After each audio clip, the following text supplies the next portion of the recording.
Hey guys, welcome back to my channel. In my last tutorial, I showed you guys how I accomplished a 3-strand twist out on my fine hair.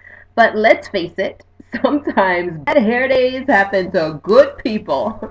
So in today's video, I'm going to show you a really quick and easy protective style that is perfect for bad hair days or just because.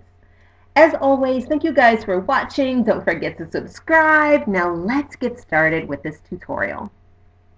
I'm going to start out by prepping my hair, pulling it into a low ponytail towards the back. And then I'm going to place the fade wig on my head. Now I did a full review of this wig. Some of you liked it, some of you didn't, but it's actually perfect for the style we're going to create today. The wig itself is nicely textured. It's very similar to a blowout. And it's also very dense. So because the wig is so bulky, we're going to put it into sections because working in sections really just makes the hair much easier to work with. So we're going to pull it in the back and secure it, and then we're going to focus on the front section of the hair, just making sure that we're combing it gently with our fingers toward our face and evenly distributing it across the front of our head. Then we're just going to use 2 bobby pins and kind of secure it in place so that the wig does not move while we are braiding it.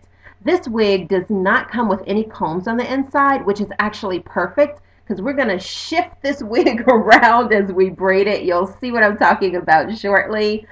So the bobby pins are really great because it just will make things much easier for us as we begin to style the wig. So now we're going to create our foundation braid. And we're going to begin the braid above the ear. I like starting here just because it's a very easy place to start and an easy place to end. You can actually see it, in the mirror when you're working on the braid. So again, we're French braiding it or Dutch braiding it or corn rolling it, whatever you prefer to call it, that's what we're doing. The important thing to remember as you braid your hair is to, 1, make sure you're adding it the same amount of hair to the braid each time. The reason that's really important is because it will help your braid to look consistent, and then the flat part of the head that is above, our hair that is above the braid, it will help that to lay down and look nice, neat, and consistent as well. The other thing is to make sure you're adding the same amount of tension. So you're not braiding too loosely, you're not braiding too tightly. This will all help your braid to look consistent, okay? So you want to make sure that you do that. Once you finish braiding the front, you're just going to remove the bobby pins from above your ears.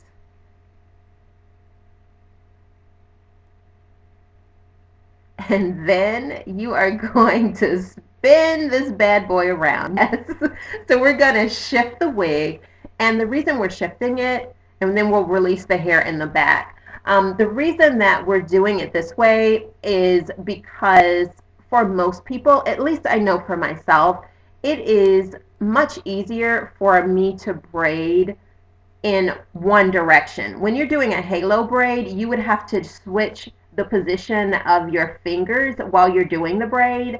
And I'm just not, talented enough to do that. So if I shift the wig around my head, it makes it much easier to get a consistent looking braid, to make sure again that I'm doing all these important things like adding the same amount of hair to the braid each time, keeping my braid tension consistent each time. It just makes things much easier, and I can actually see what I'm doing because I'm pulling, or I'm shifting the braid or the braided section of the hair that I'm working on toward the front so I can see it in the mirror. Sorry guys, I'm having a difficult time talking.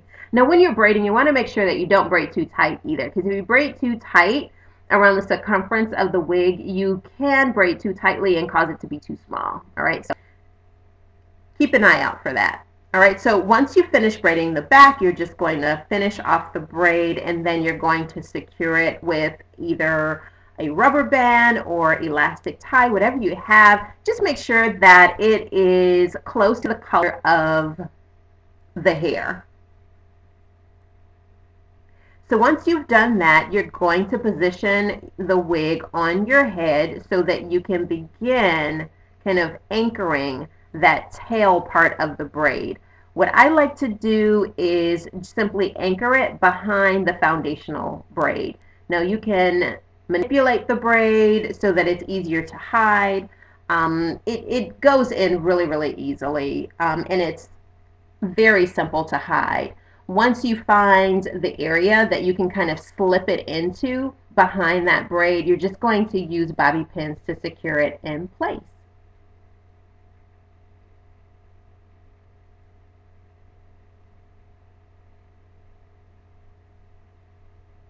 So once you've done that, you're going to begin kind of figuring out how you want to wear the wig on your head. Now, I like this kind of asymmetrical sort of look, so I'm going to go with this, and then I'm going to pin it in place. One of the things I like about this particular style, wearing it like this, is that part of my hair is out, and so it really looks like it is my actual hair, and it looks like, you know, I was just somehow miraculously able to get this voluminous halo braid on my fine, fine hair. So again, once you have positioned it properly, you just want to place your bobby pins in so that the wig feels secure. Then you kind of clean up your edges, you know, and here, I wanted to show you guys this because see how seamlessly it blends in? Even though my hair texture is different from this actual wig, it looks flawless. All right, so if you want to have a really polished look to the wig, you could take a little of a pomade or a little bit of gel and just rub it over the braid in any sections where the ends of the hair are kind of sticking out. Because you did one consistent braid, it isn't, you know, out of the ordinary for something like that to happen. So I hope you guys like this tutorial. I hope that you enjoy the style. Thank you guys for watching. If you enjoyed what you saw, don't forget to share, and I will see you next time. Bye.